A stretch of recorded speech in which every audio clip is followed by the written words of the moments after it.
Now Naaman, commander of the army of the kings of Syria, was a great and honorable man in the eyes of his master, because by him the Lord had given victory to Syria. He was also a mighty man of valor, but a leper.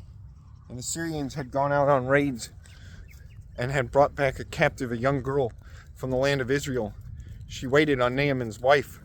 Then she said to her mistress, "If only my master were here with the prophet who is in Samaria, for he would heal him of his leprosy."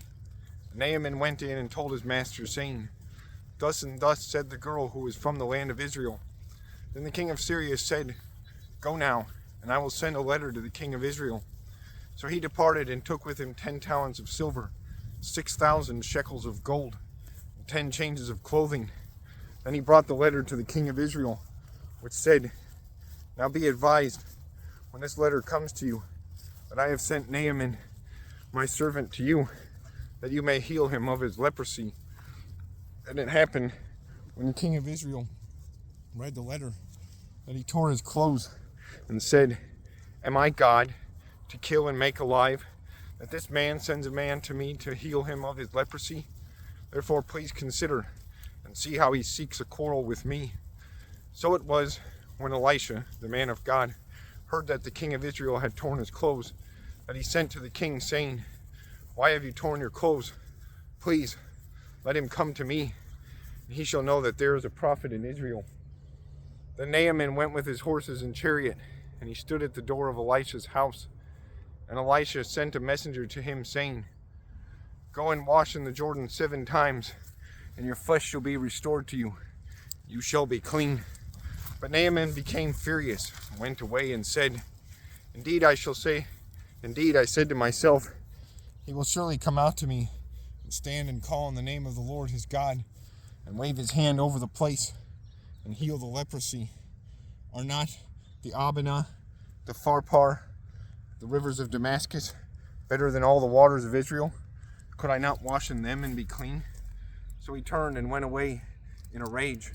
And his servants came near and spoke to him and said, "My father, if the prophet had told you to do something great, would you not have done it? How much more then, when he says to you, 'Wash and be clean'?" So he went down and dipped 7 times in the Jordan, according to the saying of the man of God, and his flesh was restored like the flesh of a little child, and he was clean. And he returned to the man of God, he and all his aides, and came and stood before him, and said, "Indeed, now I know that there is no God in all the earth, except in Israel. Now therefore, please take a gift from your servant." But he said, "As the Lord lives, before whom I stand, I will receive nothing." And he urged him to take it, but he refused. So Naaman said, "Then, if not, please let your servant be given 2 mule loads of earth, for your servant will no longer offer either burnt offering nor sacrifice to the other gods, but to the Lord. Yet in this thing may the Lord pardon your servant.